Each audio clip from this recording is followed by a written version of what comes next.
مگر امیمہ کی سمجھ میں آ گئی کہ اور اب ان کے خیالات بلکہ زندگی بے ربط ہونے والی تھی۔ کھڑکی کی محراب سے سامنے افق کی سرخی دکھائی دے رہی تھی۔ سورج ڈوبنے سے پہلے بہت اہتمام کے ساتھ آسمانوں کے کناروں پر خوبصورت رنگ بکھیر رہا تھا۔ ان رنگوں کو دیکھتے ہوئے امیمہ نے غیر ارادی طور پر اپنے ہاتھ کی تیسری انگلی کو دوسرے ہاتھ سے چھوا۔ چند لمحوں کا لمس، ایک انگوٹھی کا لمس اب تک تر و تازہ موجود تھا۔ کبھی ایسا رنگ میرے چہرے پر بھی اتری تھی۔ اس سے زیادہ خوبصورت اور حسین رنگ میری زندگی میں پھیلے ہوئے تھے۔ گردن گھما کر اس نے شہراز کو مخاطب کیا، اور وہ جو پچھلے ایک گھنٹے سے اسے سن رہا تھا فقط ایک گہری سانس لے کر رہ گیا۔ کئی ہفتوں تک میں صحیح سوچتی رہی کہ یہ کیا ہو گیا ہے۔ بہت عرصے بعد میں نے سوچا کہ یہ سب کیوں ہوا، اور مجھے اس سوال کا جواب یہاں آ کر ملا۔ کتنی عجیب بات ہے، کہانیاں اور واقعہ سفر کر کر کے کہیں سے کہیں پہنچ جاتے ہیں۔ ایک کہانی مشرق سے سفر کر کر کے مغرب پہنچ گئی۔ تمہارے ساتھ ہونے والا سانحہ تمہیں فہم ادراک دے گیا، شہراز نے تبصرہ کیا۔ ہاں شاید، امیمہ نے کھڑکی کی منڈیر پر جمے اپنے ہاتھوں کو دیکھا۔ ہے خوبصورت جو پورا نہ ہوا تو کیا ہوا؟ کسی خواب کے پورا نہ ہونے سے کوئی قیامت تو نہیں آ جاتی۔ سوچتے سوچتے اس کے تصور میں اچانک ایک وجود لہرایا، اور اسی جوڑا اور زیورات سے سجی دلہن۔ اف رانیہ آنٹی، امیمہ نے کرب سے آنکھیں مینچ لیں۔ اور کبھی کوئی خواب پورا نہ ہو تو قیامت آ بھی جاتی ہے۔ رانیہ کا خیال امیمہ کے پہلے خیال کی نفی کرنے لگا۔ شام اور رات میں عید کی رونق ذرا محسوس ہوئی کہ مہمانوں کی آمد نے بھرم رکھ لیا، وگرنہ امیمہ بہت مایوس اور اداس تھی۔ یہاں کی روایتی عید رونق، شور شرابہ، ہلہ گلا، گہما گہمی اس پوش علاقے میں ذرا کم ہی نظر آئے گی۔ گھروں کے اندر پارٹیز ہوں گی، مگر باہر خاموشی، سناٹا۔ شانو نے امیمہ کے سوال کا جواب دیا۔ تایا ابو نے رات میں ایک بڑی دعوت کا اہتمام کیا تھا۔ خاندان کے سب لوگ مدعو تھے۔ بڑا سا لان روشنیوں اور رنگوں سے جگمگا رہا تھا۔ خوش باش لوگ، پر رونق چہرے، ہنستے کھلکھلاتے وجود، ٹولیاں بنا کر سب خوش گپیوں میں مصروف تھے۔ امیمہ سب سے الگ سلگ کر کے شانو کو ڈھونڈ رہی تھی، جو اچانک نہ جانے کہاں غائب ہو گئی تھی۔ اسے ڈھونڈتے ڈھونڈتے اندر کی جانب چلی تو چند رشتے دار خواتین کی آواز نے اس کے قدم روک لیے، جو گو سسپینس میں مگن تھیں، اور موضوع گفتگو امیمہ تھی۔ اظہر بھائی کی بھتیجی کو دیکھا جو لندن سے آئی ہے؟ سنا ہے شادی ہونے والی تھی، عین وقت پر رشتہ ختم ہو گیا۔ اللہ جانے کیا بات ہوگی۔ ارے بات کیا ہوگی، یہی کہ لڑکے لڑکیاں دیکھ لو آپے سے باہر ہو رہے ہیں۔ باہر تو بالکل ہی کھلا ڈلا ماحول ہے۔ اظہر بھائی کو دیکھو، ہر حال نیا ڈیکوریشن، نیا ایئرنگ، خوب ڈھلے سے اوپر کی کمائی کھا رہے ہیں۔ باتوں ہاں تو اور کیا، خالی خولی سوکھی تنخواہ میں اتنا عیش کہاں ہوں گے۔ دوسری نے ہاں میں ہاں ملائی۔ ایسی بات نہیں ہے، رشوت وغیرہ کی باتوں تو لوگوں نے یوں ہی اڑائی ہوئی ہیں۔ دراصل سستے زمانوں میں اظہر بھائی نے مکان اور دکان وغیرہ خریدی تھی، اور سرمایہ کاری اب کام آ رہی ہے۔ تنخواہ سے زیادہ تو ماہانہ کرایہ آتا ہے ان کا۔ ایک دوسری خاتون نے پہلی والی کو تردید کی۔ وہ اظہر کی کزن تھی اور اندرون خانہ سب حالات سے واقف تھی۔ ہاں مگر، امیمہ مزید کچھ سنے بغیر باہر آ گئی۔ ایک تو یہ عورتیں، انہیں دوسرے کے معاملات ڈسکس کرنے کا بہت شوق ہوتا ہے، اوپر سے یہ شانو کی بچی کہاں چلی گئی۔ امیمہ کا موڈ خراب ہونے لگا۔ ہیلو، کیسی ہیں آپ؟ مزاج کیوں برہم ہے؟ شہراز سامنے سے آ رہا تھا۔ امیمہ کو دیکھ کر ٹھہر گیا۔ ویسی ہوں جیسی آج شام میں تھی، یعنی کہ اداس۔ شہراز نے اس کا چہرہ دیکھا۔ پتہ نہیں، امیمہ نے خوف سے سر جھٹکا۔ دراصل میری آج تک کی لائف میں عید کا دن ایسا کبھی نہیں گزرا، اتنا خاموش، بغیر کسی ہلچل، بغیر کسی ہنگامے کے۔ تمہیں عید کی رونق دیکھنی ہے؟ اب تو عید ختم ہوگی، سارا دن تو گزر گیا، اوپر سے آج کے ہی دن ایسا انکشاف جس نے گزرتے وقت کو اور بھی بوجھل بنا دیا۔ امیمہ نے دھیرے سے بولتے ہوئے ارد گرد پھیلی رونق اور شور شرابے کو دیکھا۔ عید 3 دن تک ہوتی ہے۔ اگر تمہیں عید کی اصل رونق اور چہل پہل دیکھنی ہے تو کل میرے ساتھ چلنا۔ کہاں؟ ایک تو تم سوال بہت کرتی ہو۔ شہراز نے مسکرا کر اسے دیکھا۔ میرے سوالوں کے جواب آپ ہی کے پاس ہوتے ہیں۔ امیمہ کا رد عمل بے ساختہ تھا۔ شہراز جواب دیے بغیر مسکراتا ہوا آگے بڑھ گیا۔ کم از کم اس سوال کا جواب تو اس کے پاس نہیں تھا۔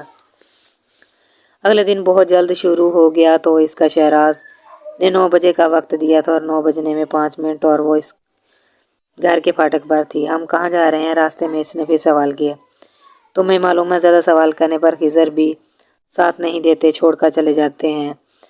شہراز نے صورت و کہف میں موجود تاریخی واقعے کا حوالہ دیا۔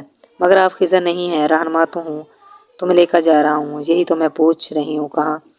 ایک شے ہوتی ہے جسے سرپرائز کہتے ہیں۔ شہراز نے بڑی مہارت سے موڑ کاٹا۔ زندگی میں اتنا بڑا سرپرائز ملا ہے کہ اب کسی اور سرپرائز کی ہمت ہی نہ شوق۔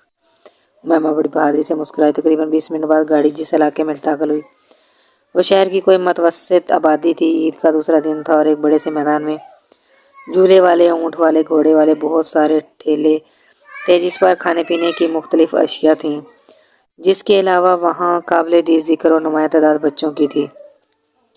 رنگ برنگے نئے کپڑے پہنے تیار ہوئے ہنستے کھیلتے خاموش و خرم بچے عید کا دوسرا دن بھی پرجوش طریقے سے انجوائے کر رہے تھے۔ اس پورے علاقے کے بچے یہیں آ گئے ہیں اس گراؤنڈ میں، امیمہ نے مسکراتے ہوئے تبصرہ کیا۔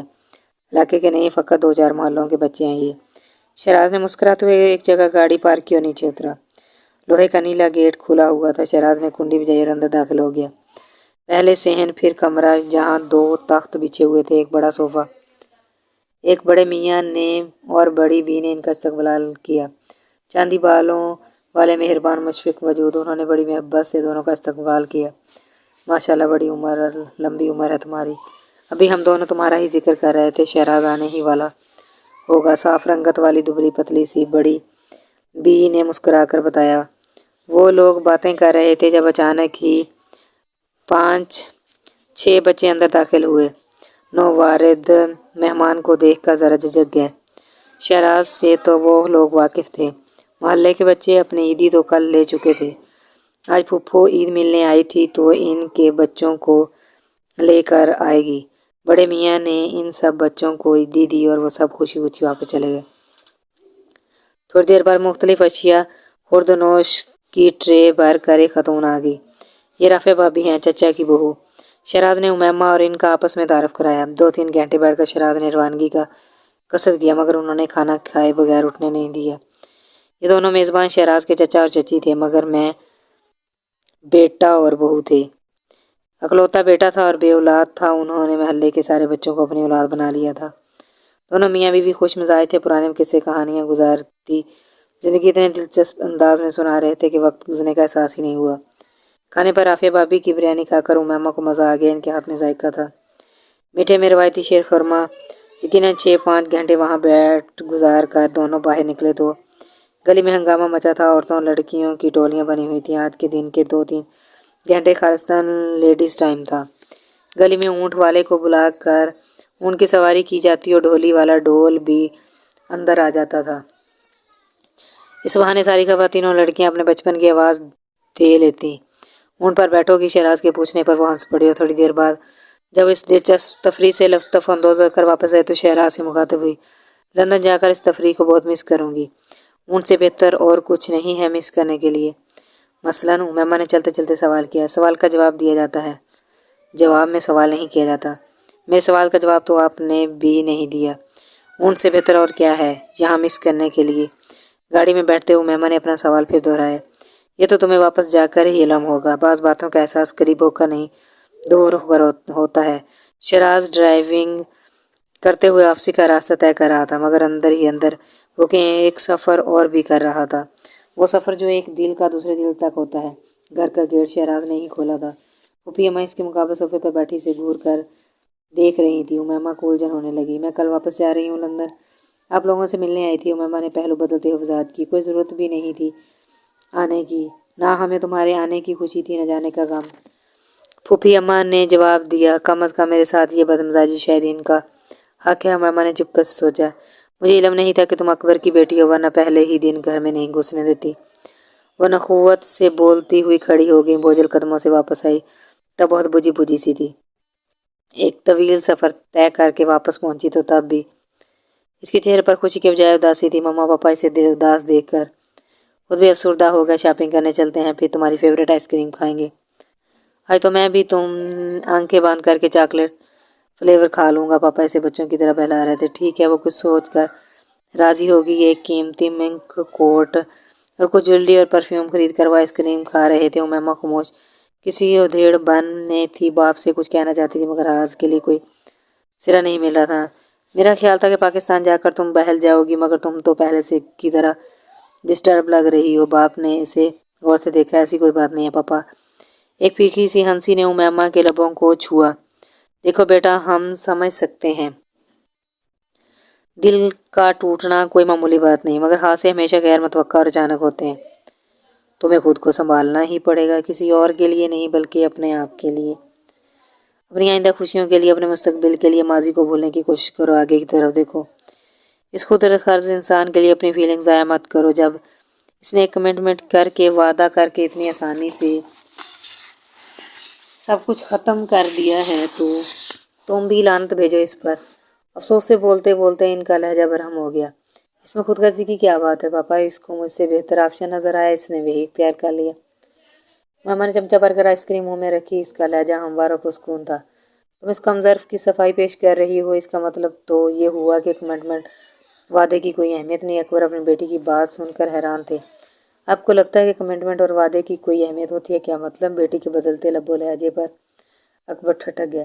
رانی آنٹی سے آپ وعدہ کر کے آئے تھے واپس آنے کا، پھر کیوں نہیں گئے واپس؟ تمہیں کس نے بتایا سب؟ آئس کریم کھانا بھول گیا۔ اس کی بایقین نگاہیں امیمہ پر گڑی تھیں۔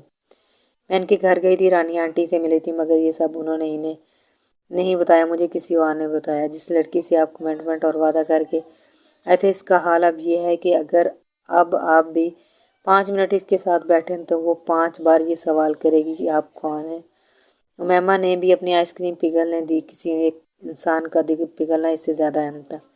مجھے اس وقت جو ٹھیک لگا میں نے کیا، مجھے اندازہ نہیں تھا وہ اتنی۔ اکبر کچھ کہتے کہتے رک گیا۔ ان کی نگاہیں کسی مجرم کی طرح جھکی ہوئی تھی، جس میں شرمندگی بھی تھی، ندامت بھی۔ مجھے بھی اندازہ نہیں تھا کہ آپ کبھی اتنے، وہ ایک لمحے کو روکی، اتنے خود غرض رہے ہوں گے۔ دونوں باپ بیٹی کے درمیان کچھ دیر خاموشی کا پردہ حائل رہا۔ آپ ایک آئیڈیل باپ ہیں، مگر بطور انسان آپ میں اور عمیر میں کوئی فرق نہیں ہے۔ امیمہ کے ساتھ کوئی اکبر کو کوئی تکلیف پہنچا رہی تھی، مگر ان کے پاس کہنے کے لیے کچھ بھی نہیں تھا۔